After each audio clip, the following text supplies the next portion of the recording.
Entonces, mira, el objetivo de la clase de hoy va a ser estudiar el concepto del límite de funciones de varias variables. Si podemos, llegamos también a continuidad de funciones de varias variables. Y lo principal es que estos conceptos tienen una dificultad teórica bastante más compleja en comparación con el caso de una variable. En el momento en el que uno pasa de una a varias variables, las cosas se complican mucho. Entonces lo que vamos a hacer va a ser comparar cuál es la construcción que hacemos con una función de una variable para ver cuál es el modo natural de extrapolar este concepto a varias variables. Y luego tratar de buscar reglas sencillas que nos permiten trabajar con esos conceptos con funciones de varias variables. Entonces, vamos a estudiar aquí primero lo que serían los límites de funciones.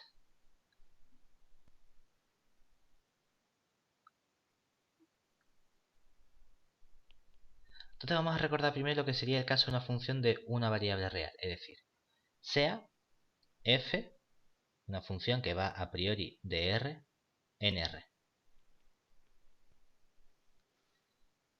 Y sea L un valor de R.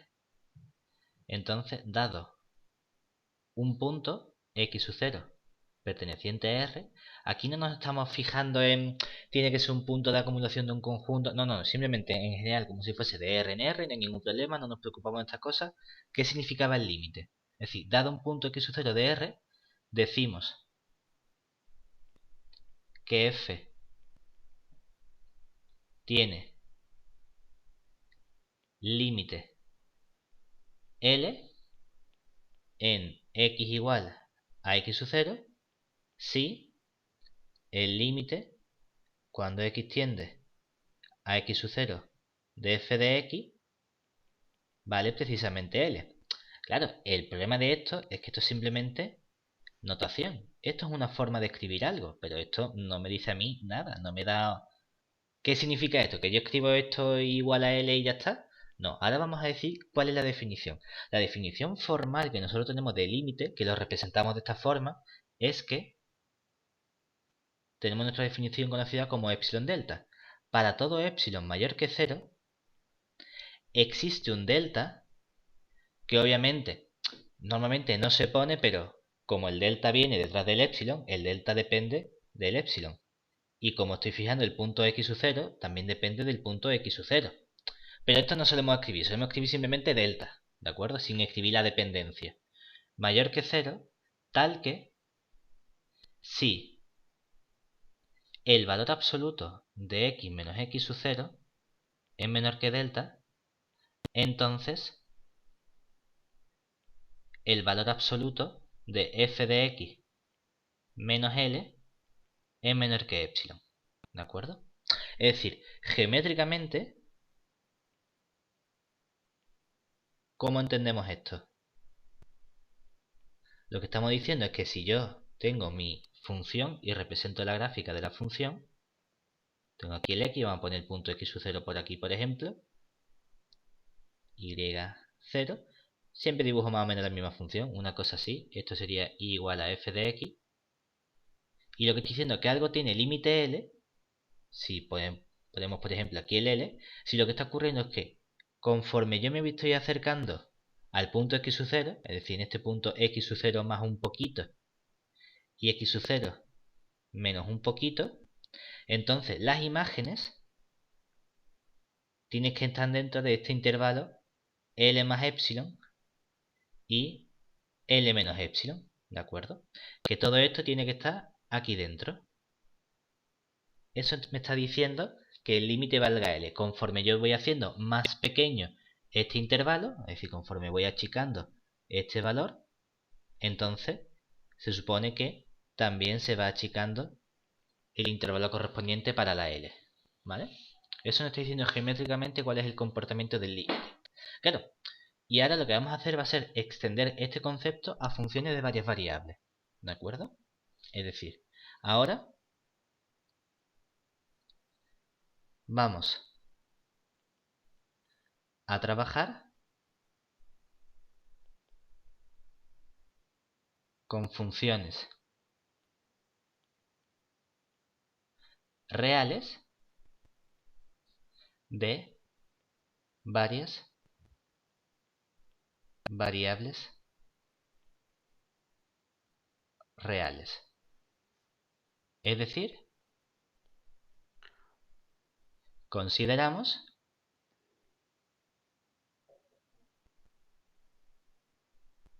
una función que va a ser f, que va, por ejemplo, de Rn en R. ¿Y qué va a ser? Va a ser de mismo modo una función que lo que hace ahora es que toma un elemento x1, x2 hasta x(n), que es un punto o elemento de Rn, y le asigna un valor f de x1, x2 hasta x(n), que va a ser un elemento real. De nuevo, una función ahora va a ser simplemente algo que a cada punto de Rn le asigna un valor de R de forma unívoca. ¿De acuerdo? Entonces decimos, bueno, del mismo modo nos gustaría a nosotros definir qué entendemos ahora por este límite. Es decir, dado un elemento L perteneciente a R y un punto que podemos llamar, aquí dice, bueno, es que lo hemos llamado x1, x2, xn, entonces ¿cómo le ponemos el 0? Dice, se puede poner x1, 0, x2, 0, x n0 o lo que uno quiera, ¿de acuerdo? Perteneciente a Rn. Decimos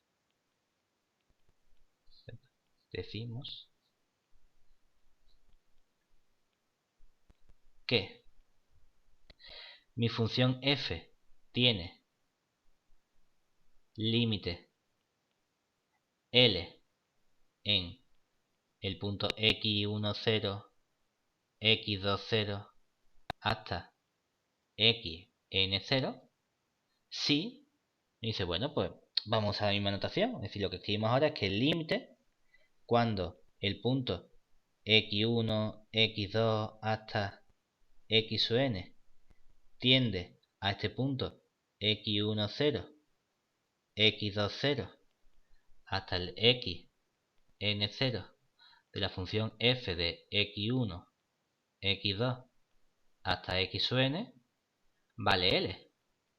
Claro, y de nuevo dice, bueno, esto sería como el paso natural, en vez de con una letra, con n letras, pero esto lo único que representa es una notación, es una forma de escribir las cosas.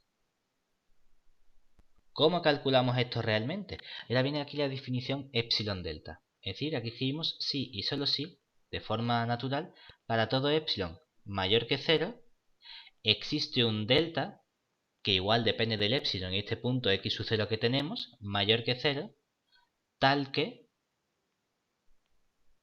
si. Claro, y aquí tiene que aparecer una notación de que estos dos puntos estén cerca. Claro, el problema es que estamos en Rn. Y como estamos en Rn, ¿qué va a significar que dos puntos estén cerca en Rn? Que las primeras componentes estén cerca, que las segundas componentes estén cerca, que en línea recta estén cerca, porque ahora la cosa se complica. Mientras que en R solo había un modo de estar cerca, que era en línea recta, ahora en el momento en el que aumentamos la dimensión, aumentan los grados de libertad y aumentan el modo en el que podemos acercarnos a distintos puntos. Y entonces entra aquí un concepto que es el concepto de norma. Que normalmente la norma que estamos acostumbrados a trabajar es la norma euclídea, que es la extensión natural de la norma euclídea del plano. Es decir, ponemos aquí norma, normalmente nos gusta poner dos rayas verticales en lugar de una es para el valor absoluto, aquí ponemos dos, del punto x1, x2 hasta xn, menos el punto x1, 0, x2, 0, hasta el x sub n 0 menor que delta. Esto normalmente está definido si es la norma euclídea. Hay veces que en la norma euclídea se le pone una e como su índice, hay veces que se le pone un 2 como su índice, depende, porque se puede llamar norma euclídea, norma 2, norma estándar, lo que queramos. Pero la definición que tenemos de esta norma es precisamente la raíz cuadrada de componente menos componente, el x1 menos el x1, 0, al cuadrado más el x2 menos el x2 0 al cuadrado más el x sub n menos el x sub n 0, todo eso al cuadrado, y a eso le hacemos la raíz cuadrada. Pues si esos puntos están cerca, entonces, ¿qué tiene que ocurrir? El valor absoluto de la f de x sub 1, x sub 2 hasta x sub n menos L tiene que ser menor que epsilon, ¿de acuerdo? Y geométricamente, ¿cómo podemos interpretar nosotros esto? Porque a lo mejor la interpretación geométrica ya es un poco más compleja de lo que ocurría antes. Es decir, geométricamente,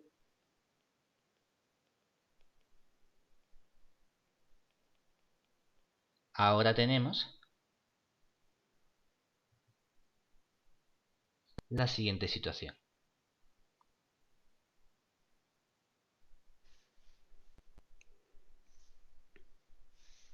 Normalmente, esto es un poco grosso modo, pero bueno, solemos representar en el plano vertical una de las componentes, es decir, R, y como estoy trabajando en R elevado a n, ¿verdad? Lo que hacemos es que, mira, aquí en el plano, que realmente no es el plano, pero vamos a representar que todo esto sería el plano, o el hiperplano, R elevado a n menos 1, ¿de acuerdo? Perdón, R elevado a n. ¿Eso qué significa? Que yo a un punto que esté aquí, ¿verdad? A un punto que sea el punto x sub 1, 0, x sub 2, 0, hasta x sub n, 0, le estoy asignando un valor que nos gusta representarlo en vertical, como para hacer esa analogía entre lo que ocurría con la y y la x, que la y, que era la f, representaba la altura de la función en el punto x, pues hacemos lo mismo para una función que va de Rn a R. Tengo un punto que lo dibujo en el plano, aunque en verdad no es un plano, sino que es algo de dimensión n, pero lo vamos a dibujar así porque no nos podemos imaginar cosas de dimensión más grande que 3, y el punto representa como la altura, ¿de acuerdo? Y entonces aquí tengo lo que vale la función f en el punto correspondiente, ¿verdad? F del punto x sub 1, 0 hasta lo que sea. Lo que pasa es que como todavía no está hablando de continuidad, no me interesa saber exactamente cuánto vale esta función en ese punto.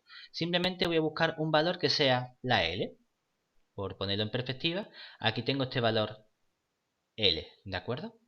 ¿Y ahora qué quiero? Lo que quiero es que cuando estoy cerca de este punto, y ahora eso, igual, es un dibujo que hacemos, pero no tiene por qué ser representativo, porque distintas normas nos van a dar distintos elementos. Recordemos que en espacios métricos, donde hay una distancia, podemos generar un elemento topológico que es la bola abierta de centro y punto y radio correspondiente. Aquí lo que estamos haciendo realmente es que esto de aquí que representamos es la bola euclídea abierta de radio delta y centro el punto x1, 0, x2, 0, etc.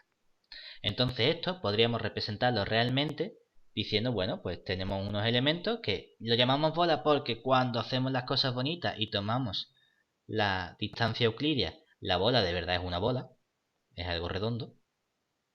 Y lo que estamos diciendo es que tenemos estos valores de aquí y si yo cojo un punto que está así de cerca, que esto sería la bola NRN de centro el punto x1, 0 hasta el xn0 y de radio delta, cuando coja puntos de aquí, entonces todos estos valores significa que la función está cerca de esta altura L. Pues todos estos valores que toman están por aquí cerca.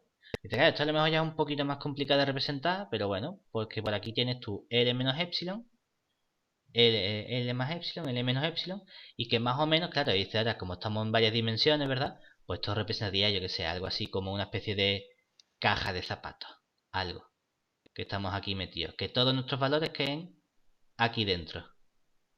Eso es lo que representa ahora geométricamente este concepto de límite, ¿de acuerdo? Lo que pasa es que, claro, ya esto se complica. ¿Y por qué se complica tanto? Porque en el momento en el que elementamos la dimensión, uno dice, claro, yo no puedo decir que ya me acerco al punto x1 de un modo. Porque En analogía con el caso unidimensional, ¿qué pasaba? Claro, que yo tenía aquí mi función, tenía aquí el punto x sub 0, aquí la gráfica de la función, y o bien yo me acercaba por aquí por la izquierda al punto x sub 0, o bien yo me acercaba por aquí por la derecha al punto x sub 0. Eso significa que las alturas se van acercando por aquí por esta curva, ¿verdad? O se van acercando por aquí por esta curva, ¿de acuerdo? Hasta el valor que yo estoy buscando aquí. Claro, el problema es que cuando me voy a más de una dimensión uno dice, esto ya se complica porque ¿qué significa acercarse a este punto que tengo aquí en el centro? ¿Significa que tú te acercas así, en estas líneas horizontales? ¿O que te acercas quizás entonces por aquí? ¿O quizás lo que haces es irte acercando en espiral? O, ¿por qué no? También nos podemos acercar en zigzag y puedo ir haciendo aquí un zigzag así hasta que me acerque al punto. Claro, es decir, ahora no hay un modo de acercarse que diga o por la izquierda o por la derecha, sino que ahora existen infinitud de modos de acercarnos al punto. Por eso el concepto de límite se complica aquí tanto. Y por eso tenemos que definir aquí, de forma teórica, trabajar con esta definición con las bolas, con que esta norma sea chica, en el sentido de que ya no me importa que cómo te estés acercando, lo que me importa es que cojas una región que esté cerca de tu punto. Y para cualquier punto de esa región, entonces tiene que ocurrir lo que ocurría antes. Claro, en el caso unidimensional la cosa era muy sencilla porque tú decías, vale, es que como yo me acerco por la izquierda para la derecha, esa región en realidad es este intervalo abierto que solíamos representar. Pero para un intervalo abierto, como solo tengo un modo de acercarme, que es o me acerco por la izquierda el intervalo abierto o me acerco por la derecha el intervalo abierto, pues puedo trabajar con los límites laterales. Pero esa extrapolación no la puedo hacer en el caso de varias dimensiones, porque ya no hay un único modo de acercarme al punto. ¿De acuerdo? Y eso es lo que complica tantísimo toda esta teoría o los conceptos teóricos. Pero dice, bueno, pero igualmente nosotros podíamos acercarnos de un modo fácil, que es con estas flechas azules y naranjas que hemos escrito. Nos dice, yo me podía acercar en una dirección o en la otra. Y eso induce un concepto de límite sencillo, que sería lo que se conoce como el concepto de límite reiterado. Es decir, nosotros ahora lo que vamos a hacer es decir, vale, tenemos la definición de límite, esta definición formal con el epsilon delta. Vale, recordemos que las definiciones en matemáticas son siempre un poquito heavy, un poquito complicadas, y lo que normalmente queremos hacer es encontrar una caracterización, es decir, un modo más sencillo de poder trabajar con la definición que a mí me han dado, algo que me permita a mí hacer las cuentas o comprobar las cosas sin usar todos los conceptos teóricos de la definición. Entonces nos dice, bueno, pues como estamos viendo que existen infinitud de modos de acercarnos ahora a nuestros puntos, vamos a estudiar algunos de esos modos y vamos a darle nombre propio a aquellos que nos resulten más interesantes. Entonces vamos a trabajar con algunos conceptos de límite, que serían primero los límites reiterados.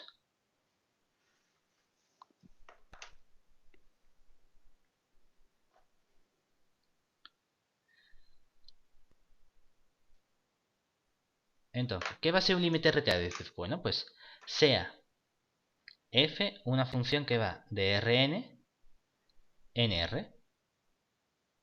Entonces, dado un punto que vamos a llamar, ahora para no tener tanta notación con el x0, 1, etcétera, vamos a llamarlo mejor a sub 1, a sub 2, hasta a sub n. Así no se nos complican, no se nos juntan unas x con la otra. Perteneciente a Rn, definimos los límites reiterados de f como aquí en total va a haber n límites distintos.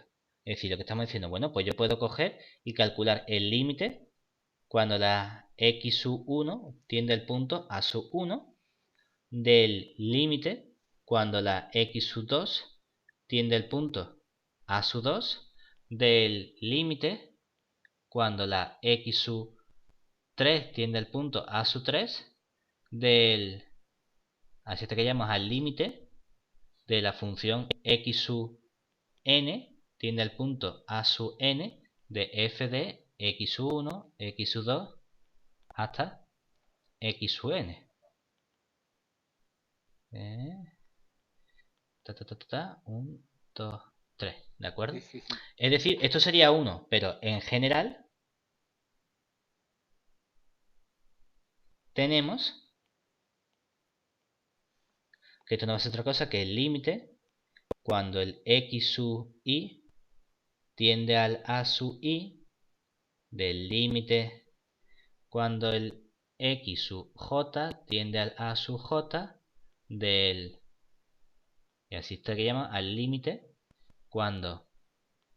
Aquí podemos poner... Venga, en vez de ponerlo así, vamos a ponerlo como su índice correspondiente para que nos quede bonito. Y aquí ponemos el i sub 1, i sub 1, x, i sub 2, a sub i sub 2. Y aquí está el x sub i n que tiende al a sub i n de la función f de x sub i1. Bueno, x sub 1, x sub 2 hasta x sub n con el i sub 1, el i sub 2 hasta el i sub n no son otra cosa que los números 1, 2 hasta n. Es decir, estamos calculando simplemente límite en cada una de estas variables por separado. Vamos a estudiar el límite de todo, es decir, vamos a fijarnos, en vez de ver cómo nos acercamos al punto de forma como conjunto, simplemente decir, bueno, primero me acerco por una dirección, luego por la otra, luego por la otra, luego por la otra. ¿De acuerdo? Que es como sería la extrapolación de lo que hacíamos en el caso de una dimensión. En una dimensión digo, pues me acerco, calculo el límite en este punto. Vale, pero es que ahora hay más de una letra. Bueno, pues primero me acerco por una letra, luego me acerco por la otra, luego me acerco por la otra, y así lo voy haciendo con todas. Claro, lo que pasa es que no hay un único modo de acercarse. Dice, pues primero te puedes acercar por la primera y luego por la segunda o al revés. Pues aquí lo ponemos de forma teórica, es decir, en forma general, todos los límites reiterados es acercarte de todas las formas posibles. ¿De acuerdo? Y un primer resultado que sabemos con respecto a los límites reiterados y los límites que tenemos aquí de funciones de varias variables es el siguiente, y es que si, bueno, vamos a ponerlo aquí como, vamos a darle una entidad, proposición, si el límite cuando el punto x1 hasta x sub n tiende al punto a sub 1 hasta a sub n de la función f de x sub 1, x sub n es igual a L, entonces todos los límites reiterados de la función f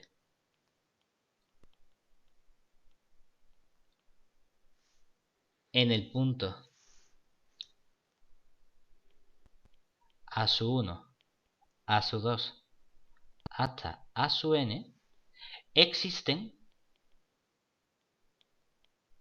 y valen L. ¿Y qué es lo importante de este resultado? Que este resultado no me está dando un sí solo sí. Me está diciendo, si el límite complicado sé que vale L, entonces estos límites, que naturalmente son más sencillos porque es calcular n veces un límite de una variable que yo sé calcular bien, entonces también existe y vale lo mismo. ¿Y para qué solemos utilizar este resultado? Precisamente para cuando creemos que mi función f no tiene límite. Porque entonces con que alguno de estos límites reiterados no coincidan entre sí, ya me sirve para mí justificar que el límite no existe. Esto en cierto modo como lo que ocurría con el límite de una variable cuando decíamos, bueno, yo puedo calcular el límite por la izquierda y el límite por la derecha, y si resulta que si esos dos no coinciden, entonces no existe el límite. Vale, pues aquí estamos haciendo lo mismo, pero generalizando más el concepto ya no solo a una variable, sino a más de una variable, en este caso n variables. ¿De acuerdo? El siguiente punto que tenemos después de los límites reiterados son lo que llamamos los límites direccionales.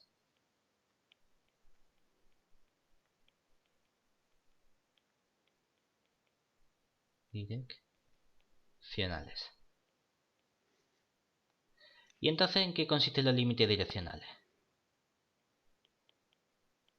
Pues que se intenta hacer una generalización. Aquí que hemos visto que con las líneas azules o naranjas nos podíamos acercar y era lo que decía, primero en una letra, en una variable y luego en la otra, ¿verdad?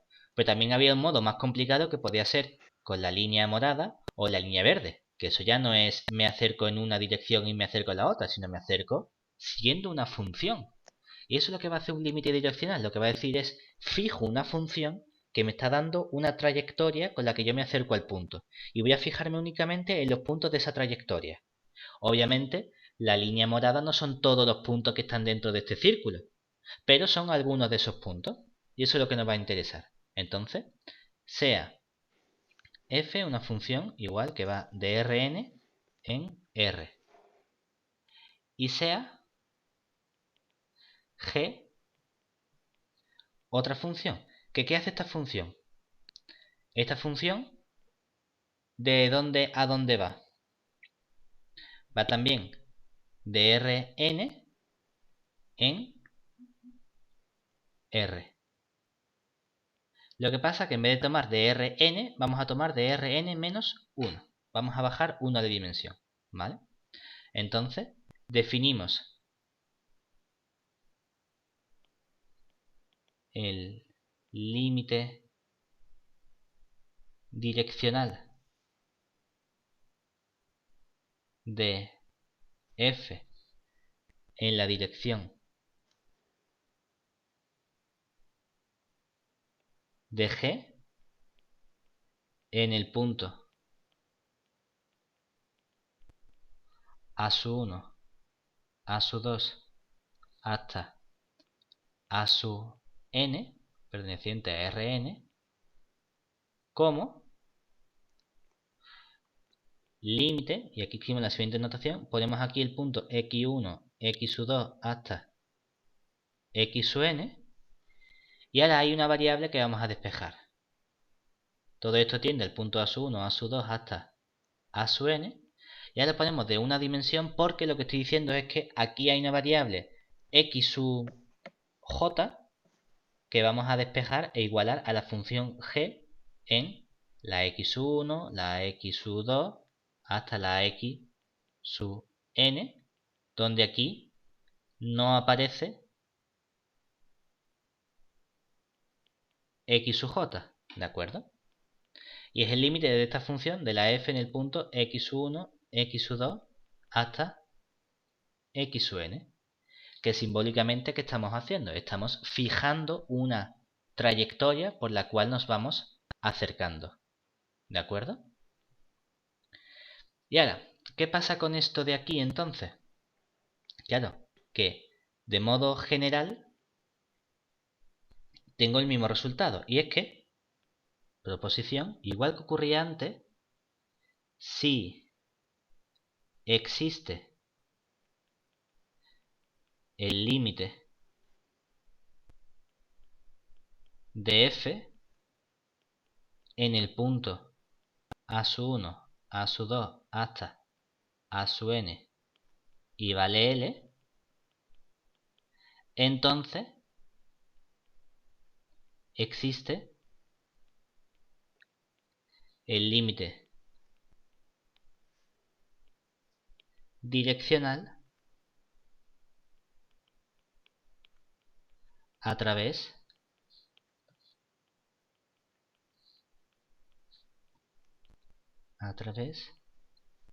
de cualquier dirección G y también vale L. ¿De acuerdo? Lo que estamos haciendo es complicar un poco las cosas simplemente, ¿vale? Aquí en realidad una apreciación que hay que hacer es que este límite direccional no es como tal del Rn-1, sino es una cosa que va de R en R, y lo que estamos haciendo es tomar una función que depende de otra variable, es decir, estamos eliminando una variable, decimos aquí la x sub y, donde la x sub y es distinto de la x sub j, es decir, que en lugar de tenerlo con varias dimensiones, lo fijamos y lo reducimos a una dimensión, es decir, aquí con la y distinto de j, ¿vale? Y lo que estamos haciendo es fijar una curva dentro de mi función. Ahí se vale. Esto parece un poco complejo, pero realmente lo que nos interesa es estudiar el caso para funciones muy concretas. Nos interesa ver qué pasa cuando tenemos funciones que van de R2 en R o de R3 en R, ¿de acuerdo? Y entonces vamos a ver qué pasa precisamente para esos casos particulares, a ver cuál es el comportamiento que nosotros tenemos para esas funciones, aunque la cosa se podría generalizar para funciones de más variables. Entonces, vamos a coger aquí funciones de dos variables. Porque esto es lo que nos interesa realmente. Para la parte de límite también se puede trabajar con límites de 3 variables, pero no va a ser nuestro ámbito de estudio. Entonces, aunque tenemos estos conceptos definidos así en general, vamos a definirlos también para el caso particular de una función de dos variables. Es decir, ahora nuestro marco de trabajo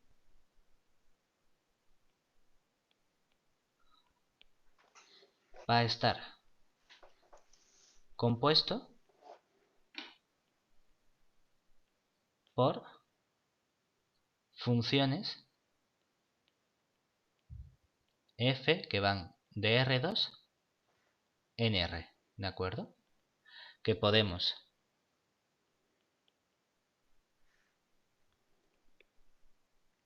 expresar mediante f de xy, ¿vale?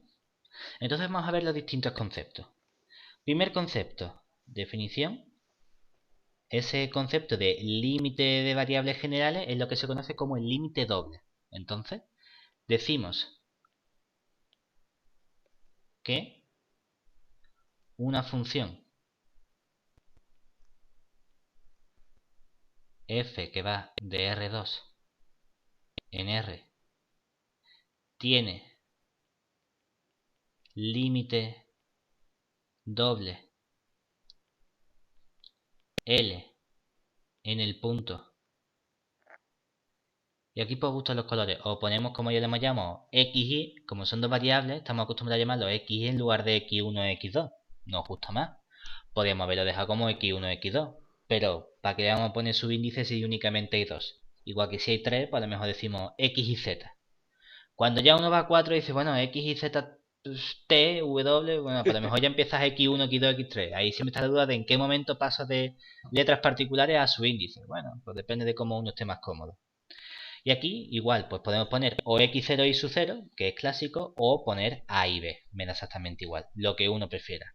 Decimos, bueno, pues por ejemplo en el punto x0 y su 0, ¿de acuerdo? Perteneciente a R2, por seguir la misma notación de que x tiende al punto x sub 0.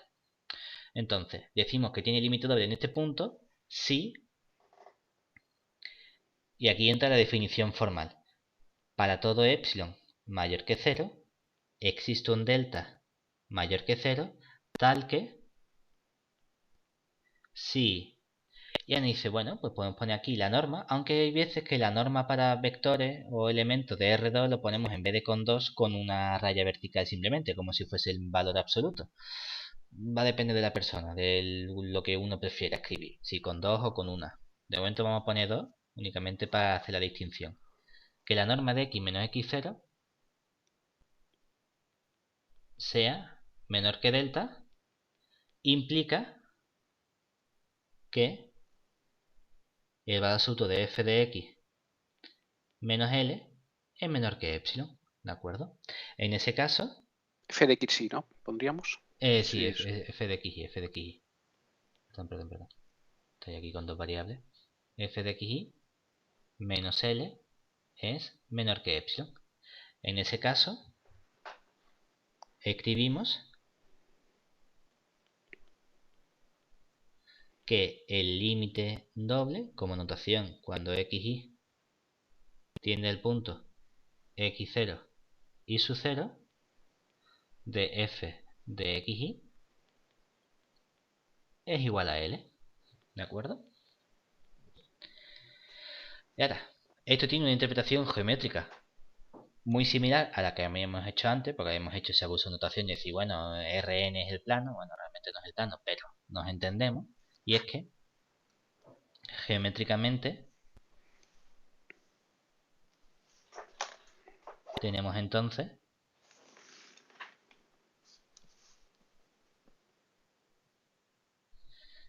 normalmente nos gusta representar, como tengo xy, pues al eje vertical le llamo z, aquí tengo la x, aquí tengo la y, aquí tengo el punto en el que yo estoy interesado en calcular el límite, ¿verdad? Que es el punto x0 y su 0. Y fíjate que precisamente decir que el valor o la norma del punto xy menos el x0 y su 0 sea menor que delta, esto lo que significa es que la raíz cuadrada del x menos x0 al cuadrado más el y menos y su 0 al cuadrado sea menor que delta. O lo que es lo mismo, si le damos al cuadrado por quitarnos las raíces, ¿verdad? Aquí tendría que x menos x0 al cuadrado más y menos y su 0 al cuadrado es menor que delta al cuadrado. Pero resulta que esto es una figura geométrica que conocemos. Esto es un círculo de centro, el punto x0 y su 0 y radio delta. Por lo tanto, tiene sentido ese dibujo que habíamos hecho nosotros inicialmente, dibujar aquí como esta especie de circulito así. Y decía, pues ahora me estoy quedando precisamente con todo lo que está aquí dentro de este punto. ¿De acuerdo?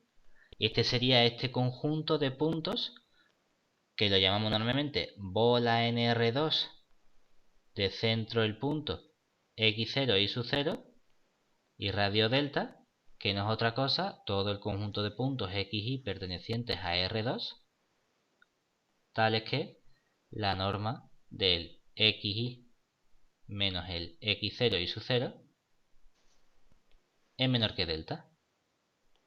Ahora, en vez de ser un intervalo abierto, es un círculo. ¿Vale?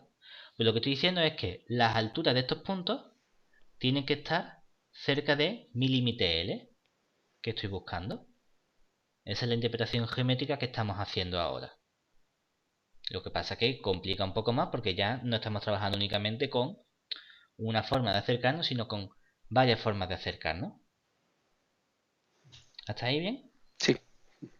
Y ahí dice, vale, no solo habíamos visto el concepto del límite doble, habíamos visto otros conceptos de límites reiterados y límites direccionales. Pues vamos a ver cómo podemos trabajar con esos conceptos. Entonces, ¿cómo se quedan los límites reiterados? Es decir, además, para el caso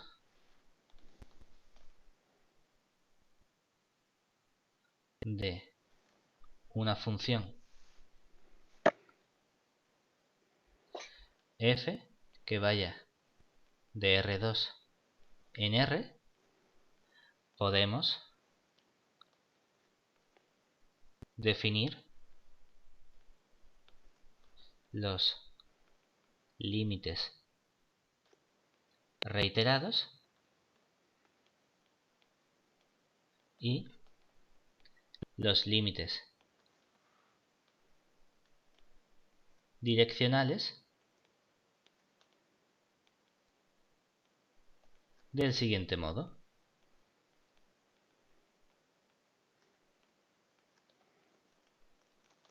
¿Quiénes serían entonces ahora los límites reiterados?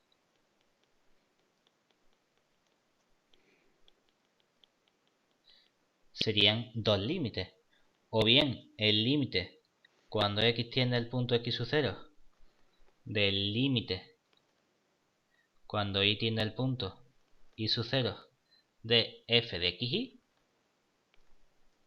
o la otra opción que sería el límite cuando la y tiende al punto y sub 0 del límite cuando x tiende al punto x sub 0 de f de xy. ¿Vale? Uno podría pensar, bueno, en el caso de dimensión n, ¿de cuántas formas o cuántos límites reiterados tenemos en realidad? Porque aquí tenemos dos opciones. Dice, claro, pues el modo en el que puedo permutar estos elementos, ¿verdad? Que sería n factorial. Tendría la cantidad de límites reiterados que pueda haber. Es decir, en el momento en el que pasamos ya a dimensión 3, ya sería 3 factorial, que son 6 límites reiterados. O la x y z, o la x, z, y, es decir, ya son un porrón. Como nos vayamos a 4, pues ya hay 24 límites reiterados. Dice, no está la cosa como para ponerse a hacer 24 límites. Entonces, pues bueno, a ver. Y ahora lo que serían los límites direccionales.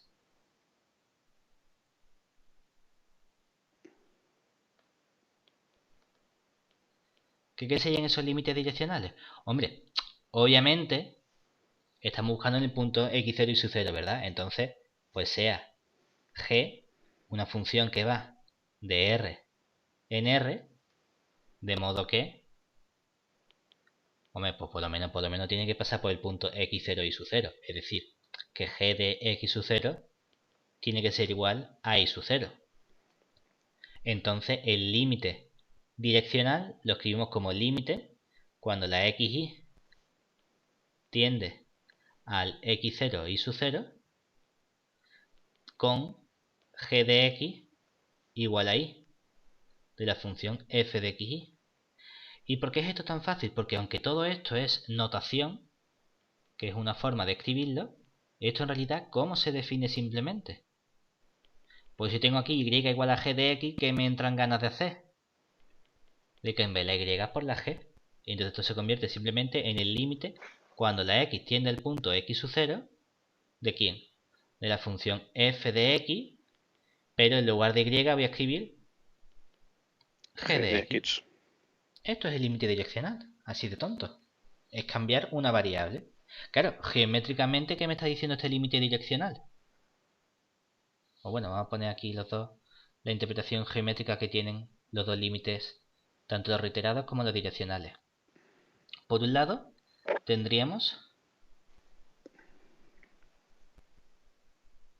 si tengo aquí el y el x, y vamos a poner aquí el punto x0 y sub 0, ¿qué es cada límite direccional? Bueno, pues este límite direccional sería decir, primero voy con la y, ¿verdad? Es decir, primero voy, la y va hacia el punto y sub 0, me muevo por aquí, y luego voy con la x hacia el x sub 0. Luego voy hacia aquí. Esto sería el límite cuando la x tiende a x0 del límite cuando la y tiende al y sub 0 de f de xy.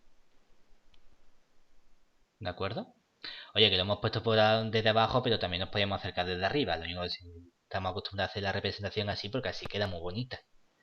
Pero que en realidad el límite no significa que únicamente te acerques por abajo, ¿verdad? También te puedes acercar por arriba. Pero así nos gusta. Y la otra sería, me acerco al x sub 0 y luego me acerco por el y, ¿verdad? Y esto sería el límite cuando primero voy... perdón, el azul lo he puesto al revés. He dicho primero me acerco con la y. Ah, no, exactamente. Primero me acerco con la y tiende a y sub 0. Y luego me acerco con la x. La x tiende al x sub 0. Exactamente. El otro es el que estaba poniendo al revés. Primero me acerco con la x y luego me acerco con la y. Es decir, el que aparece fuera es el último. Cuando y tiende al y sub 0. Y lo primero que hago es el límite cuando x tiende al x sub 0 de f de xy.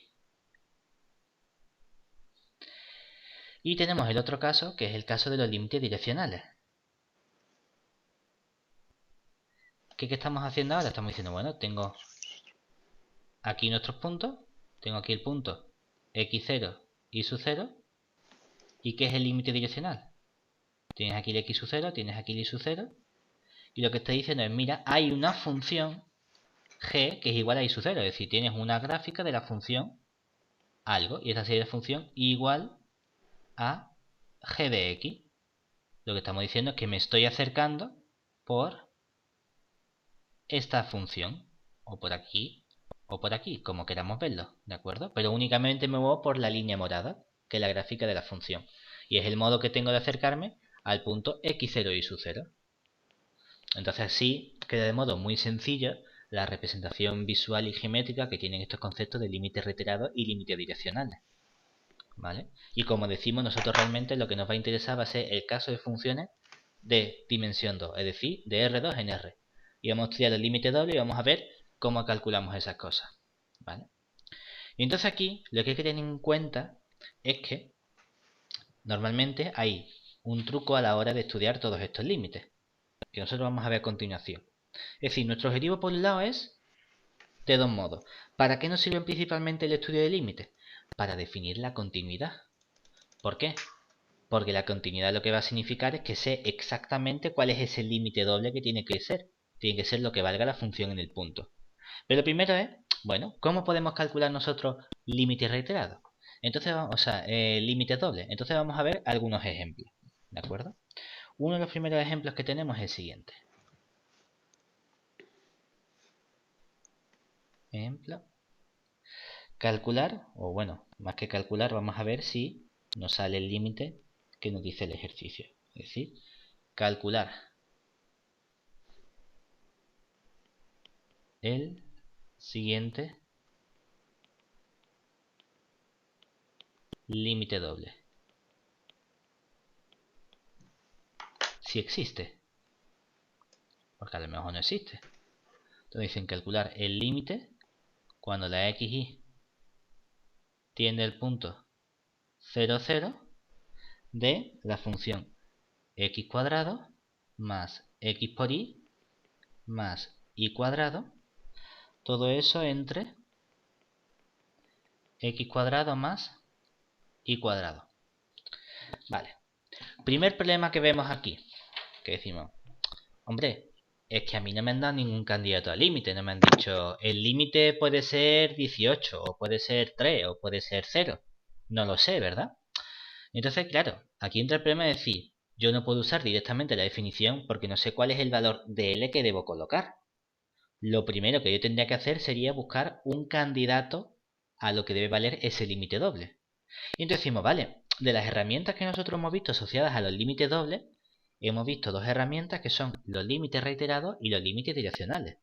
Hombre, lo más sencillo es calcular límites reiterados, porque es calcular dos veces un límite simple, de los que sabemos hacer. Y tenemos un resultado que nos dice, si existe el límite doble, entonces los límites reiterados deben valer lo mismo. Por lo tanto, yo podría pensar, bueno, si calculo un límite reiterado y vale 17, el límite doble también debería valer 17. Porque como no valgo 17, entonces no existe el límite doble porque hay un límite reiterado que vale distinto. Entonces lo primero que hacemos es eso, es decir, busca un candidato al límite. Y el modo más sencillo es usar los límites reiterados. Es decir, vamos a comenzar buscando un posible candidato a límite doble. Para lo cual usaremos los límites reiterados. Entonces, calculamos primero quién sería un posible límite reiterado. Me da igual por cuál empecemos. Es decir, el límite, por ejemplo, cuando la x tiende a 0 del límite cuando la y tiende a 0 de mi función que sería x cuadrado más x por y más y cuadrado entre x cuadrado más y cuadrado. Decimos, bueno, como lo primero que hacemos es tomar la y igual a 0, aquí dentro tengo un límite en y, todo lo que no es y es como una constante, no me afecta. Es que hay una letra, bueno, no pasa nada, es como si me hubiesen dicho una función que depende de una constante y no me dicen cuánto vale esa constante. Pues esto se va a quedar como el límite cuando x tiende a 0 y vamos a ver si podemos calcular directamente el límite. Bueno, tengo funciones polinómicas, ¿verdad? Arriba quedaría un x al cuadrado. Como la y tiende a 0, x por 0 es 0, entonces no lo pongo. Pues sería más x por 0 más 0 al cuadrado. Todo eso entre x cuadrado más 0 al cuadrado. Es decir, que este límite me queda el límite cuando x tiende a 0 de x cuadrado entre x cuadrado. Pero que esto es el límite cuando x tiende a 0 de la constante 1. Y esto vale precisamente constante igual a 1.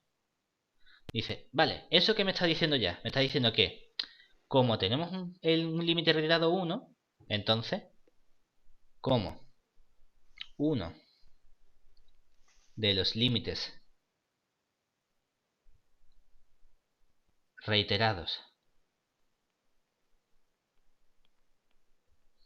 vale 1, o vale L igual a 1, este es el candidato a posible límite doble.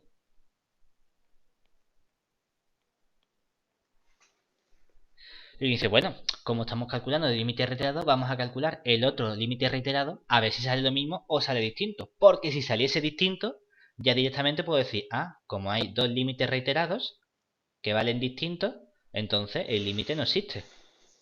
Eso en cierto modo es como lo que ocurría con las subsucesiones. Si encuentro una subsucesión que tiende a una cosa y una subsucesión que tiende a otra cosa, es decir, si tengo dos puntos de aglomeración, entonces no puede existir el límite. Vale, pues misma idea está aquí detrás. ¿Vale? Entonces, ya que estamos, calculamos el otro límite reiterado.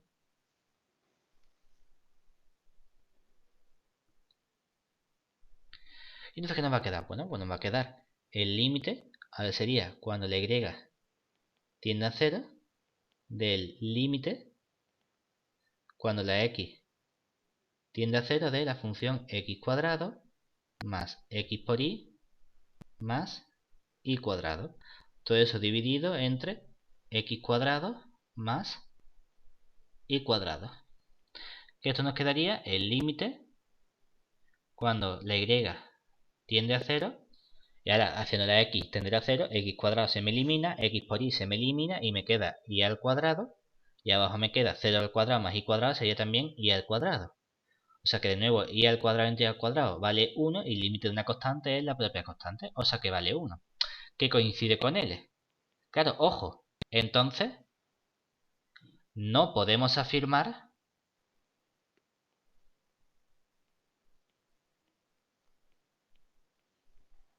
aún que el límite doble valga 1 también. Y con esto hay que tener mucho cuidado. Porque la proposición que estudiamos no era un sí, solo iba en un sentido. Si el límite doble vale 1, entonces yo sí puedo decir que los límites reiterados tienen que valer 1. Pero no va en el otro sentido. Porque los límites reiterados van al 1 no significa que el límite doble tenga que valer 1, porque a lo mejor no existe dicho límite doble. Este es un concepto mucho más abstracto. ¿De acuerdo? Entonces uno dice, bueno, aquí decimos de momento tengo mi posible límite doble que tiene que ser 1. Pero a lo mejor existe o a lo mejor no existe. Entonces aquí hay dos tipos de razonamiento. Si creo que sí o si creo que no. Si creo que no, el siguiente paso sería fijarme los límites direccionales. Porque son la siguiente categoría de límite que nos permite también relacionar límite doble. Si quiero que sí, tendré que usar la definición a pelo directamente.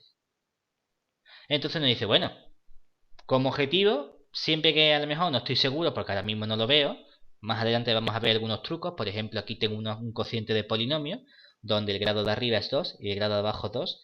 Si el grado de arriba es menor o igual que el grado de abajo, no va a existir el límite doble en el punto. Pero bueno, esos son trucos que vamos a ir viendo más adelante. Decimos, bueno, no lo sé. Y como no lo sé, vamos a seguir calculando límites direccionales. Y dice, bueno, ¿y qué límites direccionales calculamos? Lo más sencillo es ir avanzando por grado de dificultad. Y por grado de dificultad nos referimos, bueno, vamos a acercarnos por rectas, por funciones cuadráticas, por funciones cúbicas, por funciones de un exponente el que sea, a ver qué va ocurriendo. Decimos, bueno, ¿cómo? No estamos seguros de que exista el límite doble aún,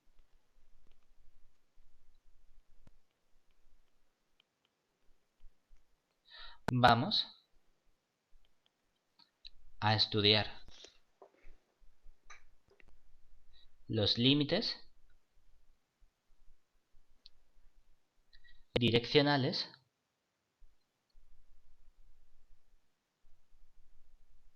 a través de rectas, que van a ser rectas de la forma igual a m por x. ¿Y por qué m por x? Porque me han dicho que el punto en el que quiero estudiar es el 0, 0, ¿verdad? Entonces, si una recta es m por x más n, como tiene que pasar por el 0, 0, la ordenada en origen n tiene que ser 0, entonces no la pongo, ¿vale? Por lo tanto, yo tenía que estudiar el límite cuando la función xy tiende al 0, 0 a través de igual a m por x, que esta sería mi función g de x, ¿de acuerdo?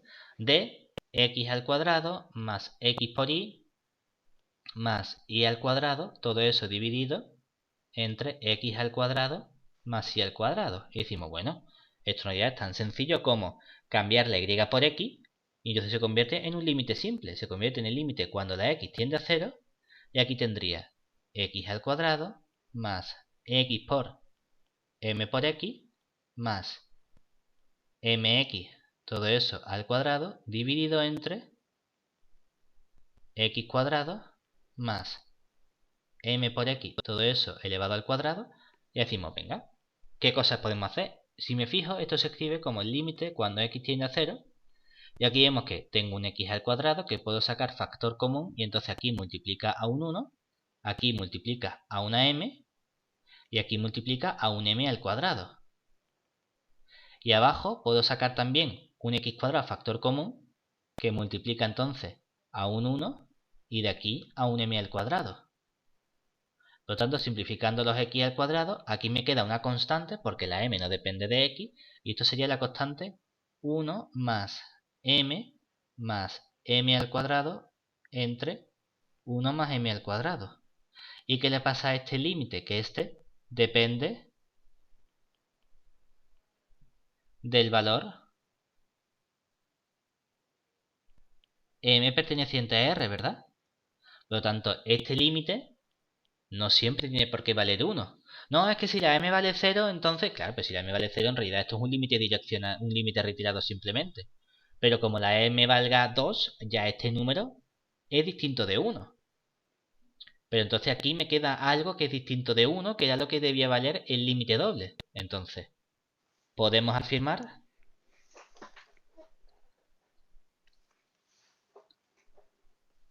que el límite doble no existe. Es decir, no existe el límite cuando xy tiende al punto 0, 0 de la función x al cuadrado más x por y más y al cuadrado entre x cuadrado más y cuadrado. Porque los límites reiterados valen 1, pero los límites direccionales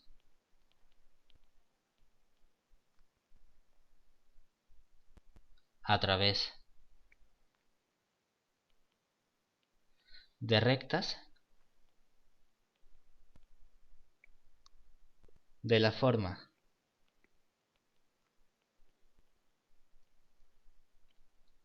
igual a mx valen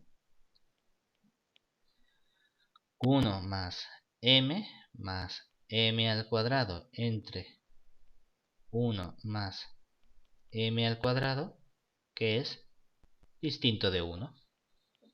¿De acuerdo? Esto entiendo que geométricamente no consigo imaginar, bueno, solo consigo imaginarme hasta el punto que si te acercas desde las X o desde las Y, sí que vas a parar a un límite 1. Pero si te acercas en diagonal, ¿no? Donde la diagonal es igual, vas a parar a otro sitio, ¿no? A esto. Exactamente. Eso es lo que te está diciendo. Es como si dijese, bueno, yo qué sé, es difícil de representar esta figura así, pero podrías imaginarte diciendo, mira, yo qué sé, imagínate que tienes aquí el plano, ¿vale? Y que en la diagonal o algo hay un agujero. Vale. Claro, hay un agujero significa que si yo me muevo por los lados del cuadrado, entonces llego a este punto, por ejemplo, que estaría a altura 1. Pero como me mueva por aquí, por esta recta, como hay un agujero, me caigo por el agujero. Y entonces ya no soy capaz de llegar a este punto 1. Llego a otro punto distinto. Es un poco la interpretación geométrica que podemos hacer de este hecho. ¿Y tú esto lo has visto? Que dices que lo veremos más adelante. ¿Lo has visto viendo que el grado del numerador? Esto es un caso concreto, que es que, bueno, tengo polinomios, ¿verdad? Un polinomio arriba, un polinomio abajo. Grado 2, grado 2. Por lo tanto, claro, esto que me está diciendo, que en el momento en el que iguale los coeficientes y me quede una letra, ¿verdad? ¿Qué va a pasar? Que se me van a ir, ¿verdad? Claro. Y como se me va a ir, va a ser un límite que no depende de. ¿Vale? Lo mismo ocurriría, dice, ¿qué pasa si tengo aquí abajo un grado mayor? Que al llegar a las mismas letras, ¿verdad? Se me van a simplificar y me va a quedar una X todavía abajo dividiendo de algún orden. Y eso significa que en el 0 esto va a explotar a infinito, ¿verdad? Sí. Es decir, que lo que tiene que ocurrir bueno con los límites direccionales es que si hay cocientes de polinomios, arriba del grado sean mayores estrictos, para que al sacar las X de verdad tienda también a 0 o al límite que sea. Siempre que tenga polinomios donde el grado de arriba sea menor o igual que el de abajo, con una dirección adecuada, y a lo mejor como coincide con la recta. Pero si a lo mejor esto fuese grado 4 y abajo, o sea, grado 2 y abajo grado 4, al tomar el cuadrado, pues con parábolas ya vería que no. Yo qué sé, depende. Sí. ¿Vale? Muy bien, y aquí tenemos un ejemplo de algo que está fallando. Claro, normalmente uno va a rezar porque las cosas fallen. Porque cuando las cosas funcionan bien, entonces tenemos un problema. Porque entonces hay que usar la definición. Y entonces decimos, bueno, vamos a ver uno de esos casos. A ver qué pasa. Que sería el siguiente ejemplo. Es decir, ahora tenemos que calcular, si es posible, el siguiente límite doble.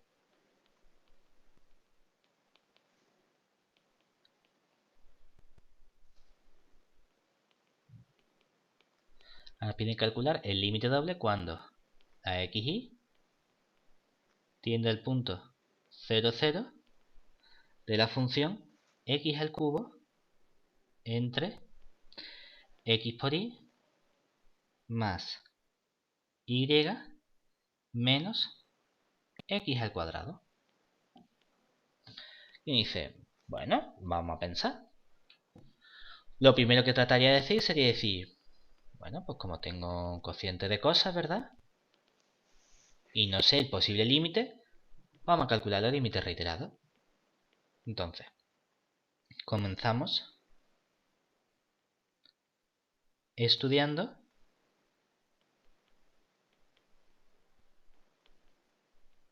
los límites reiterados para tratar de obtener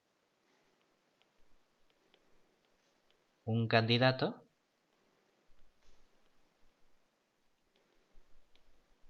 al límite doble.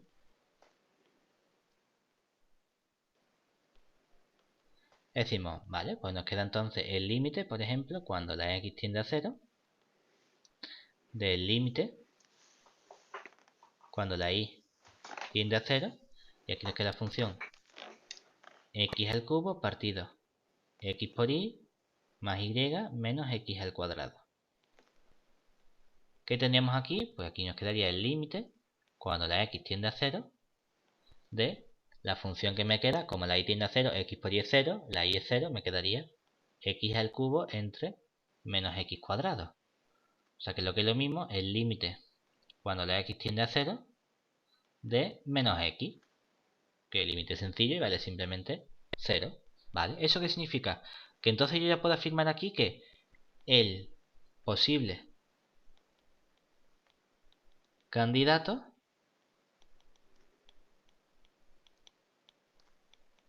a límite doble es L igual a 0. Bueno, pues vamos a calcular otro límite retirado, es decir, análogamente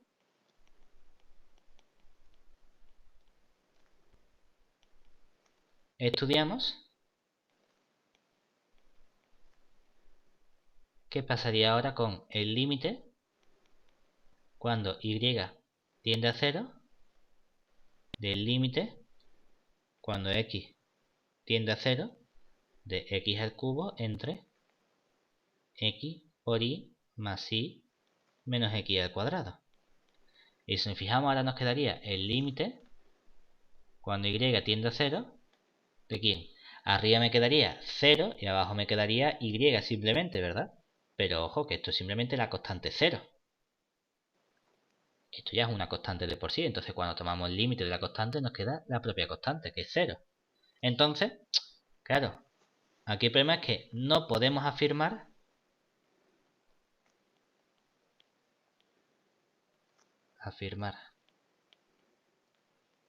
aún que el límite doble valga 0. Porque que estos dos coincidan no significa que las cosas funcionen bien, significa que no funciona mal. ¿Vale? Entonces decimos, bueno, como tampoco estoy todavía seguro de si es que sí o es que no, voy a seguir calculando límites direccionales. A ver qué pasa. Decimos, bueno, pues vamos a calcular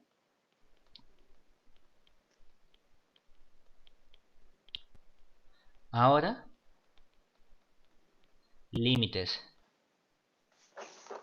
direccionales a través de rectas.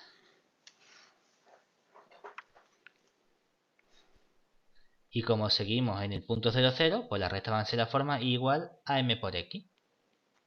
Decimos, bueno, pues tenía que calcular formalmente el límite cuando el punto x, y tiende al 0, 0 de y igual a m por x y la función era x al cubo entre x por y más y menos x al cuadrado.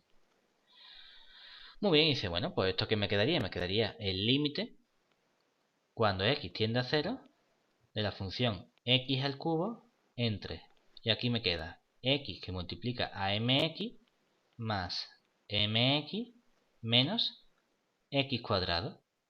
Ahora simplemente hay una x que puedo sacar factor común abajo. Bueno, pues me queda el límite cuando x tiende a 0 de x al cubo dividido entre una x que multiplica a m por x más m menos x. Todo esto me quedaría entonces el límite cuando x tiende a 0 de x al cuadrado entre m por x más m menos x. Claro, ¿y cuánto vale este límite? Este límite sería arriba 0, abajo m por 0 fuera, m y 0 fuera. 0 entre m, esto sí lo puedo calcular. 0 entre m es 0. Y dice, las cosas siguen funcionando bien. Pero, aunque hayamos obtenido L igual a 0, seguimos sin poder afirmar que el límite doble valga L igual a 0. Decimos, bueno, pues vamos a seguir con algún límite direccional más. Después de la recta vienen las parábolas. Entonces, estudiamos ahora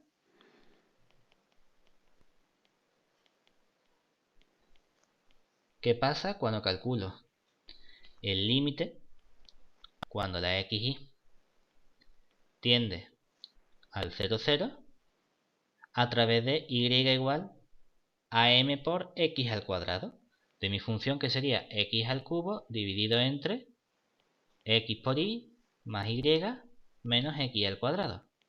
Claro, ¿qué es lo que nos quedaría? Nos quedaría el límite cuando la xy, bueno, ya estoy sustituyendo, entonces cuando la x tiende a 0, de aquí tendría x al cubo dividido entre, aquí que aparece, aparece ahora x por y sería el mx al cubo más el mx al cuadrado menos el x al cuadrado. Claro, ¿y ahora qué nos quedaría? Ahora puedo sacar un x cuadrado factor común, es decir, nos queda el límite cuando x tiende a 0 de x al cubo dividido entre x al cuadrado que multiplica a m por x más m menos 1. Esto se me simplifica y nos queda el límite cuando x tiende a 0 de x entre m por x más m menos 1, pero como sigue habiendo un 0 arriba, sería 0 entre el m menos 1, que sigue siendo 0, ¿verdad?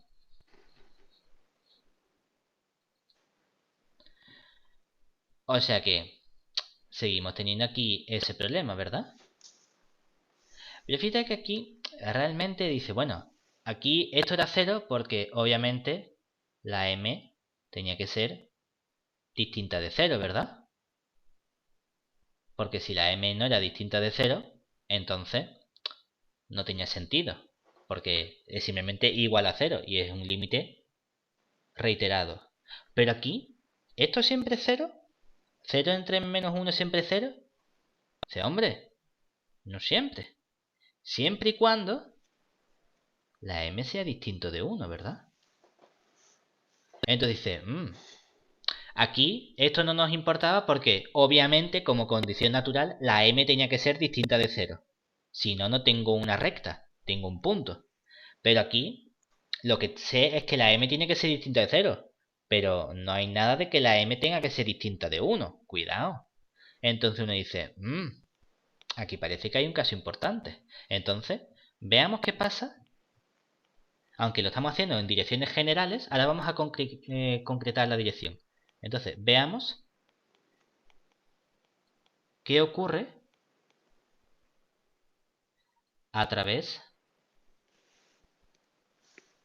de la dirección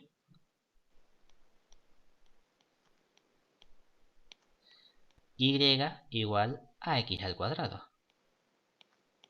Claro, que entonces aquí tendría el límite cuando el xy tiende al 0, 0 de y igual a x al cuadrado de x al cubo entre x por y más y menos x al cuadrado. Que esto sería el límite cuando x tiende a 0 de x al cubo entre x por y, ¿qué me quedaría? Pues me quedaría x al cubo más x al cuadrado menos x al cuadrado. Y otro problema porque esto es el límite cuando x tiende a 0 de x al cubo dividido entre x al cubo. Pero esto es la constante 1. Y el límite de una constante vale 1. Pero esto sale distinto de 0, ¿verdad? Entonces, como hemos encontrado una dirección en la que falla, aquí podemos afirmar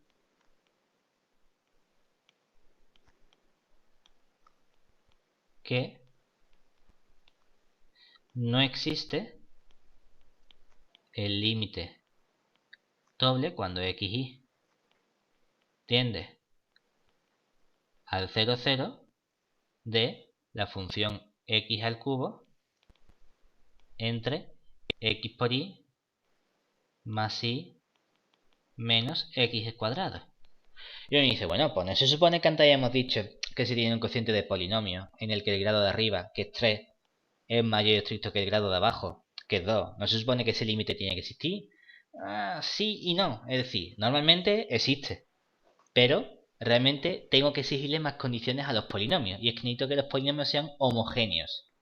Homogéneo significa que todos tengan el mismo grado. Aquí tengo un elemento xy que tiene grado 2. Claro. Un elemento x cuadrado que tiene grado 2. Pero aquí hay una y que no tiene grado 2, tiene grado 1. Entonces en realidad hay un término aquí que lo que está haciendo, permitiendo es que se me simplifique. Y como están restando, eso hace que aunque sea un cociente de polinomio con el polinomio de arriba, grado 3, mayor estricto que el de abajo, haga que no exista ese límite doble.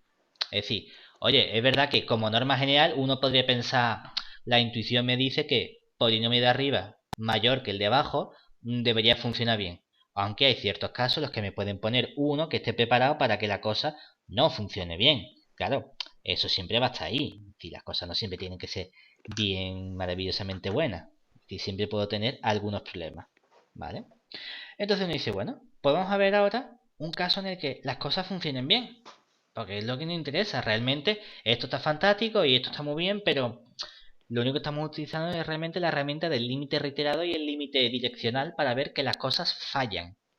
Pero cuando las cosas funcionan bien es cuando tengo el problema crítico de trabajar con la definición formal de límite doble. Y entonces vamos a poner el siguiente ejemplo. Ejemplo. Calcular si es posible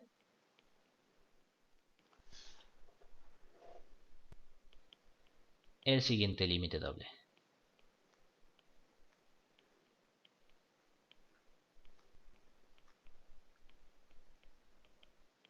Y aquí vamos a escribir el límite cuando el xy tiende al 0, 0 de la función, y me la voy a inventar, me pone x cuadrado por y para que funcione bien, entre x cuadrado más y cuadrado.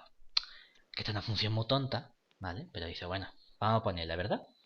Y decimos, vale, imagínate que no sabemos nada de esto, ¿verdad? ¿Qué tendríamos que decir? No sé cuál es el posible límite, vamos a calcular los límites reiterados, ¿verdad? Entonces, igual, comenzamos estudiando los límites reiterados. Y entonces diría, bueno, pues calcule el límite cuando la x tiende a 0, del límite cuando la y tiende a 0, de la función x cuadrado por y, entre x cuadrado más y cuadrado. Que esto me quedaría el límite cuando x tiende a 0 de, y tendría x cuadrado por 0, entre x cuadrado más 0 al cuadrado, que esto sería el límite cuando x tiende a 0 de la función 0. Y eso es la constante 0. Entonces aquí nuestro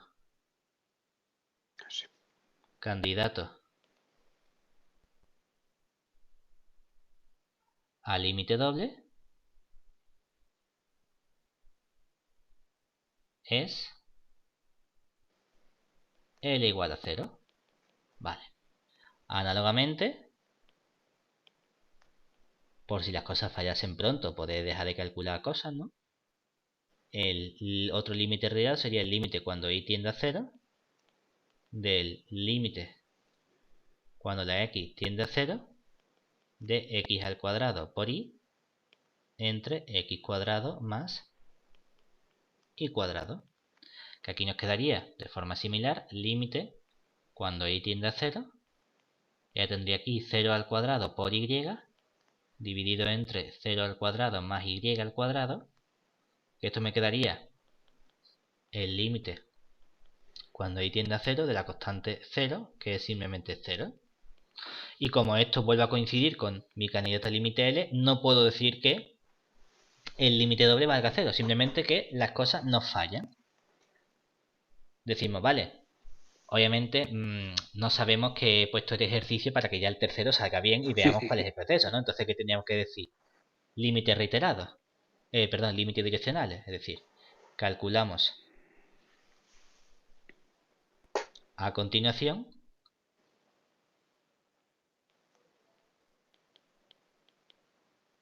los límites direccionales. Y en vez de estudiarlo a través de restas, a través de palabras, vamos a hacerlo en general a través de una potencia, ¿vale? A través de y igual a m por x elevado a alfa. Lo más general posible, dice, ¿vale? Pues vamos a calcular el límite cuando xy tiende al 0, 0 de y igual a m por x elevado a alfa de la función x cuadrado por y entre x cuadrado más y al cuadrado. ¿Qué me quedaría? El límite cuando x tiende a 0, y aquí tendría x al cuadrado por m por x elevado a alfa entre x al cuadrado más m al cuadrado por x elevado a 2 alfa. Vale, es que hay dos parámetros, la m y la alfa. Vale, vamos a pensar. ¿Aquí qué me quedaría? Me quedaría el límite cuando x tiende a 0 y tendría aquí una m, el x elevado a alfa más 2 entre un x cuadrado más el m cuadrado, el x elevado a 2 alfa. Hombre, arriba solo hay un término, está claro que eso tengo el x elevado a alfa más 2. Pero abajo, ¿quién es más grande? ¿El 2 o el 2 alfa? Depende. Depende de cuánto valga alfa, ¿verdad? Decimos, bueno, pues vamos a distinguir los distintos casos. Porque, ¿qué pasa si el alfa está entre 0 y 1? Que entonces, si 0 es menor que alfa menor que 1, entonces claro, 2 por alfa es más chico que 2. Entonces el que yo saco factor común es el 2 alfa. Y entonces me quedaría el límite cuando x tiende a 0 de, aquí saco x elevado a alfa más 2 por m entre x elevado a 2 alfa que multiplica aquí x elevado a 2 menos 2 alfa más m al cuadrado. ¿Vale? Pero ¿qué pasa si la alfa vale justamente 1? Claro, si la alfa vale justamente 1, tengo x cuadrado y x elevado a 2 por alfa sería x cuadrado también. Entonces esto sería simplemente el límite cuando x tiende a 0 de x al cubo por m entre x cuadrado que multiplica a 1 más m al cuadrado. ¿Y qué pasa si la alfa es mayor que 1? Claro que si la alfa es mayor que 1, la potencia de abajo que es más grande es el 2 alfa. Entonces aquí me quedaría el límite cuando x tiende a 0 de x elevado a alfa más 2 por la m dividido entre, saco el x cuadrado que es el chico, y aquí me queda 1 más m cuadrado por x elevado a 2 alfa menos 2. ¿Vale? Y ahora nos dice, vale, pero ¿cuánto queda este límite? Porque si nos fijamos, aquí ¿qué me quedaría esta potencia? Me quedaría 2 menos alfa, ¿verdad? Como potencia de x. Pero como el alfa está entre 0 y 1, aquí me queda x elevado a algo que está multiplicando. Y como la x tiende a 0, esto sería 0 por lo que sea, entre algo distinto de 0, el límite vale 0. Si la alfa es igual a 1, claro, el x al cubo se me simplifica con el x cuadrado, me queda x por m, sería 0 por m entre un número, pues me queda también 0. Y si la alfa es mayor que 1, aquí al dividir x elevado a alfa más 2 entre x cuadrado me queda x elevado a alfa. Tengo una potencia de x multiplicando, entre este se va a 0 y me queda el 1, pues me queda también 0, ¿verdad? Entonces me dice, vale, da igual que yo coja a través de recta, a través de parábola, a través de cúbica, a través de x elevado a 2,7, a través de x elevado al logaritmo de la raíz cuarta de 18. Siempre va a salir el límite 0. Hombre, es verdad que yo sigo sin poder decir el límite doble tiene que valer 0. Pero hombre, ya me entra a mí una gana de decir, a lo mejor es verdad. Aunque no puedo decir, afirmarlo directamente, a mí ya me ha convencido todas estas cuentas de decir, vale, pues ahora voy a tratar de probar que el límite vale 0. Entonces, llegados a este punto,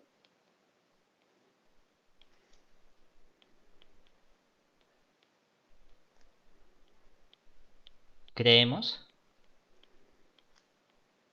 que el límite doble vale L igual a 0. Por lo que vamos a probarlo. Para lo cual debemos usar la definición.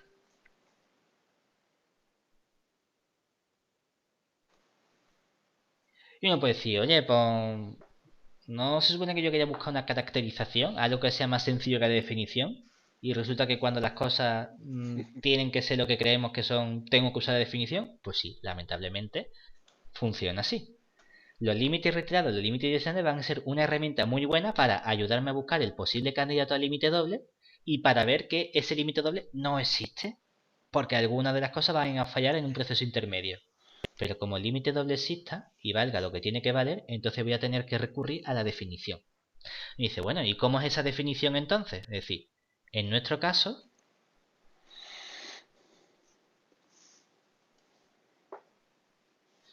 queremos ver si para todo epsilon mayor que 0 existe un delta mayor que 0 tal que si la norma del x y menos el punto 0, 0 es menor que delta, entonces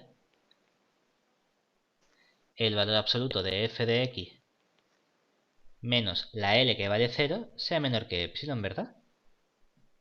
¿Y eso qué significa? Que, fijado el epsilon, yo debo encontrar el delta, ¿verdad? En la práctica lo que hacemos es al revés. Lo que hacemos es decir, vamos a fijar el delta y vamos a ver cuánto debería valer el epsilon, para entonces saber cuál es el delta correcto que debería coger. Entonces, observemos que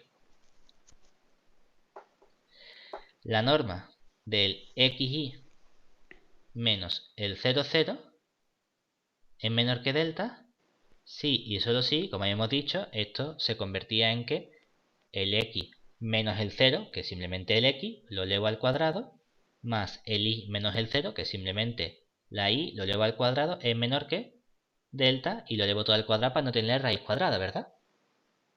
Y ahora, como consecuencia de estas cosas, hay una desigualdad que podemos obtener. Y dice, hombre, como x cuadrado más y cuadrado es menor que delta cuadrado, en particular, si la y toma el valor mínimo que puede tomar, que es igual a 0, ¿verdad? O el y cuadrado toma el valor mínimo que puede tomar, que es igual a 0, también tengo que la x cuadrado es menor que la delta al cuadrado, ¿verdad?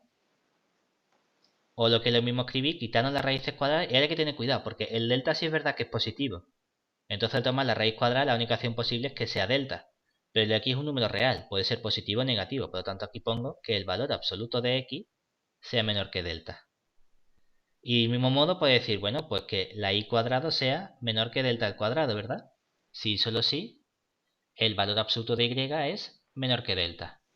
Entonces estas son las herramientas que yo voy a poder usar. Lo que yo voy a poder usar es decir, cada vez que aparezca un x cuadrado más un y cuadrado, voy a poder escribirlo más chico que delta. Cada vez que aparezca un valor absoluto de x, lo voy a poder escribir más chico que delta. O que aparezca un x cuadrado más chico que delta al cuadrado. Y lo mismo con la y al cuadrado. Cada vez que aparezca x cuadrado, puedo decir que es más chico que delta al cuadrado. O cada vez que aparezca el valor absoluto de y, puedo decir que es más chico que delta. ¿Vale? Estas son las 5 cosas que yo voy a poder usar en mi ejercicio para acotar. Entonces, vamos a tratar de acotar. ¿Y por qué acotar? Pues porque a mí me piden ver si valor absoluto de f de x menos el límite es más chico que. Y entonces lo que quiero ver es si es más chico que lo que estamos buscando. Digo, bueno, ¿quién es f de...? Perdón, aquí no es f de x, sino f de xy menos el 0. Entonces, ¿quién es f de xy menos el 0? Ah, bueno, pues esto sería el valor absoluto de la función x cuadrado por y entre x cuadrado más y al cuadrado menos el 0. O uno dice, bueno, como le resto 0, no quito nada, ¿verdad? Y esto me quedaría valor absoluto de x cuadrado, como x cuadrado positivo es x cuadrado. Aquí se escribo un valor absoluto del y, y abajo como x cuadrado más y cuadrado es positivo, pues lo dejo como x cuadrado más y cuadrado y ya le quito el valor absoluto, ¿verdad? Ahí dice, ah, mira qué bien, porque aquí tengo un x cuadrado, tengo un epsilon, ¿verdad? Entonces uno puede decir, ah, pues esto es más chico que el delta al cuadrado, el valor absoluto es el delta, y abajo me queda x cuadrado más y cuadrado, el delta al cuadrado, ¿verdad? ¿Dónde está el fallo en este razonamiento? No sé. En que esto no es cierto. ¿Por qué no es cierto? Porque si x cuadrado más y cuadrado es menor que delta, aquí no aparece x cuadrado más y cuadrado multiplicando, aparece dividiendo, ¿verdad? Entonces lo que me está diciendo es que 1 entre x cuadrado más y cuadrado es más grande que 1 entre delta cuadrado. Entonces no es cierta esta definición. Entonces dice, espérate, vamos a tener un poquito de cuidado. Porque esto está dividiendo. Entonces dice, uff, ¿cómo lo hacemos entonces? Lo interesante es fijarte en que aquí tienes un término en x cuadrado, ¿verdad? Y ahora decimos que esto suele ser complejo porque cada función va a tener a lo mejor un cierto truco. No hay una regla general. Es verdad que podemos buscar algunas reglas, pero no van a ser fáciles. ¿De acuerdo? Entonces dice, piensa que aquí tenemos cosas positivas que están sumando, ¿verdad? Por lo tanto, yo sé que x cuadrado más y cuadrado, como la y cuadrado es mayor o igual que 0, ¿verdad? Esto es mayor o igual que x al cuadrado, ¿verdad? Realmente esto viene a decir, bueno, pues si x cuadrado, si la y al cuadrado es mayor o igual que 0, entonces puedo sumar x cuadrado a ambos lados de desigualdad y la desigualdad se mantiene, ¿verdad? Pero entonces yo sé que 1 entre x cuadrado más y cuadrado es menor o igual que 1 entre x cuadrado, ¿verdad? ¿Cuál es el objetivo? Si tenemos cocientes, lo que me interesa es que no haya cosas dividiendo. Que no haya cosas dividiendo que dependan de este delta. Porque yo lo que quiero hacer que el delta sea chico, ¿verdad? Pero si el delta se hace chico y está dividiendo, entonces eso resulta en que la función explota y se hace grande, ¿verdad? Entonces yo quiero eliminarme las cosas que se hacen pequeñas del denominador. Y decimos, bueno, pues yo sé que 1 entre x cuadrado más y cuadrado es menor o igual que 1 partido x cuadrado, ¿verdad? Entonces esto sería menor o igual por todo esto que x cuadrado, valor absoluto de y, entre x al cuadrado, ¿verdad? Y me dice, ah, espérate, es que entonces este x cuadrado que tengo en el numerador con el x cuadrado que tengo en el denominador se me cancela, ¿verdad? ¿Y qué me queda aquí simplemente? Valor absoluto de y. Y ahora puedo usar una de las 5 cosas que yo tenía, ¿verdad? Y es que el valor absoluto de x, ¿cómo tiene que ser? O Y el de es y. menor que ¿Menor delta. qué? delta. Y entonces dices, vale, pero yo tenía que llegar a que esto tenía que ser más chico que epsilon, ¿verdad? Pero entonces, ¿qué es lo único que tengo que hacer? Llamar a esto Claro. epsilon. Y entonces, ¿hemos encontrado el delta? Y dices, sí. Entonces, ¿qué tenemos que hacer? Para todo epsilon mayor que 0, basta tomar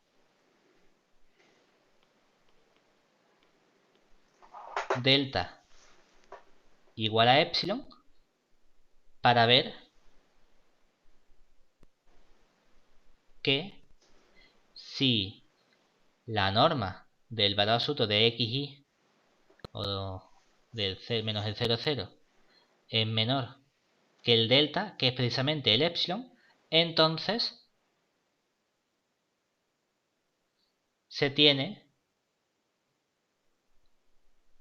que el valor absoluto de f de xy menos 0 es como menor que epsilon, que es lo que queríamos demostrar, ¿verdad? Luego, ¿qué hemos probado nosotros en realidad? Usando la definición, hemos probado que el límite doble, cuando xy tiende al 0, 0, de la función x cuadrado por y entre x cuadrado más y al cuadrado es igual a 0. Y para eso hemos tenido que hacer la definición acotando, ¿vale? Y es verdad que esto es complejo porque dice, bueno, es que a mí no se me ocurre a lo mejor esta acotación que hemos hecho aquí de eliminar el y al cuadrado. Ya. Y eso lo vamos a ver conforme vayamos haciendo muchos ejercicios practicando estas cosas. Y decimos, bueno, pero hay ciertos trucos que podemos considerar. Y es que normalmente, en la mayoría de los casos, todo se va a reducir a términos con x cuadrado más y cuadrado o cosas similares. ¿De acuerdo?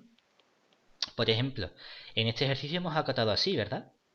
Hemos dicho, bueno, quitamos el y al cuadrado, pero a lo mejor podemos hacer otra acotación distinta. Es decir que, en realidad,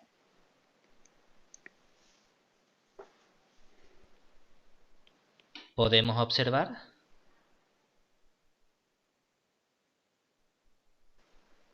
que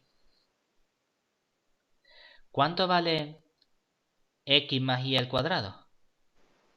Como es algo al cuadrado, ¿verdad? Esto es mayor o igual que 0, ¿verdad? Sí. Pero por definición esto es x al cuadrado más y al cuadrado más 2 veces xy, ¿verdad? O lo que es lo mismo, x cuadrado más y cuadrado es mayor o igual que ¿quién? Que menos 2xy, ¿verdad? Pero por otro lado, ¿qué pasa si yo escribo x menos y al cuadrado? Que eso, como es el cuadrado de algo, también es mayor o igual que 0, ¿verdad? Pero por definición esto sería x cuadrado más y cuadrado menos 2xy. O lo que es lo mismo, ahora tendría que x cuadrado más y cuadrado es mayor o igual que 2xy, ¿verdad? Claro, pero si tengo que x cuadrado más y cuadrado es mayor o igual que una cosa y que menos esa cosa, en particular es mayor o igual que el valor absoluto de esa cosa. Lo puedes escribir como 2 veces valor absoluto de x y o lo puedes escribir como 2 veces valor absoluto de x por valor absoluto de y, lo que más coraje te dé. Claro, pero ¿esto qué me dice entonces? Me dice entonces que 1 partido x cuadrado más y cuadrado es, como tengo aquí mayor o igual y tomo inverso, cambia la desigualdad menor o igual que 1 partido 2 veces valor absoluto de x por el valor absoluto de y. Por lo tanto, en el ejercicio anterior,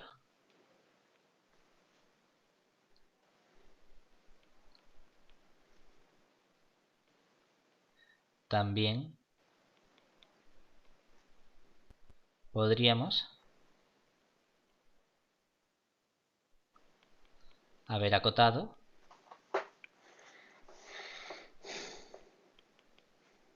del siguiente modo.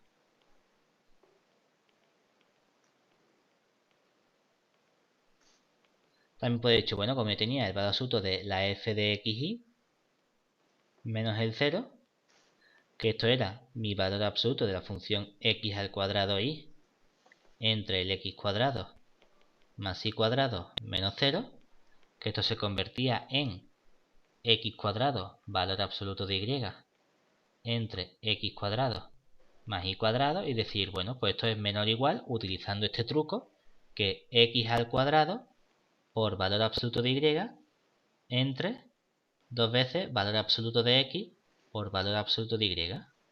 Y decir, digo, pues el valor absoluto de y se me simplifica, y de aquí de un x al cuadrado con el x, lo que hago es que escribo este x al cuadrado como valor absoluto de x por valor absoluto de x. Y entonces me queda valor absoluto de x dividido entre 2.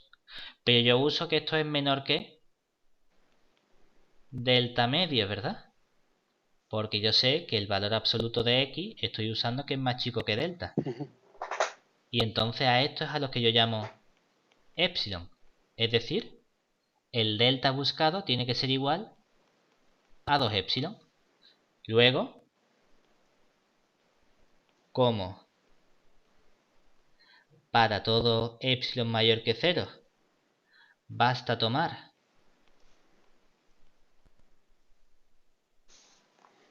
delta igual a 2 epsilon, que también es mayor que 0, para ver que si la norma del xy menos el 0, 0 es menor que delta, entonces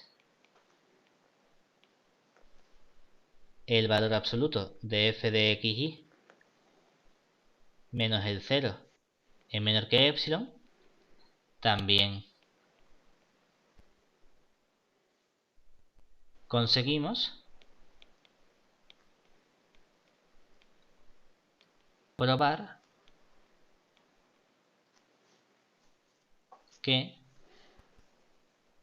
el límite doble, cuando la xy tiende al punto 0, 0, de mi función que era el x cuadrado por el y, entre el x cuadrado más el y cuadrado, que ese límite doble vale 0. ¿De acuerdo? Decía aquí, dice, bueno, pues hemos utilizado otra acotación distinta. Pues no pasa nada, tenemos otra acotación distinta. Vale. Pero también nos permite llegar a la misma conclusión, y es que sí existe el límite doble de esta función, y además vale 0, que era lo mismo que nos habían salido los límites reiterados y los límites direccionales. Entonces, Pablo, lo que has dado aquí, yo he remarcado en rojo mis apuntes, nos has dado aquí unas desigualdades que nos pueden ser útiles, las 4 originales de x cuadrado menor que delta cuadrado, tal, y luego aquí, y esta que has, exacto, esta que está aquí en esta pantalla. Exactamente. Vale, correcto, muy bien. Ojo, hay que tener en cuenta que esto que tenemos aquí lo hemos hecho porque lo tenemos para el punto 0, 0, ¿verdad? Vale, sí. Y entonces, claro, busco el llegar a x cuadrado más y cuadrado. Si esto no fuese para el punto 0, 0, si me dijesen, bueno, en el punto 2, 5, ¿vale? Pues tendría que hacer el ajuste correspondiente para que en vez de tener el x cuadrado más y cuadrado, me quedase el x menos 5 todo eso al cuadrado y el y menos 2 todo eso al cuadrado. ¿Vale? ¿Que en el 99% de los casos estamos acostumbrados a que nos pongan el 0, 0? Pues sí, pero también puede ser que un día, en un examen, nos digan, calcula el límite en el 1, 3. Digamos, ¿cómo se hace? Pues igual, la única diferencia es que a lo mejor en vez de usar que el x cuadrado más y cuadrado es menor que delta al cuadrado, tendré que el x menos 1, todo eso al cuadrado, Claro. más el y menos 3, todo eso al cuadrado, será menor que el delta al cuadrado. Y tendré que trabajar también con ese 1 y ese 3 por ahí, estorbándome un poquito más. No va a ser a lo mejor tan bonito, pero no pasa nada. También podremos hacerlo. Vale.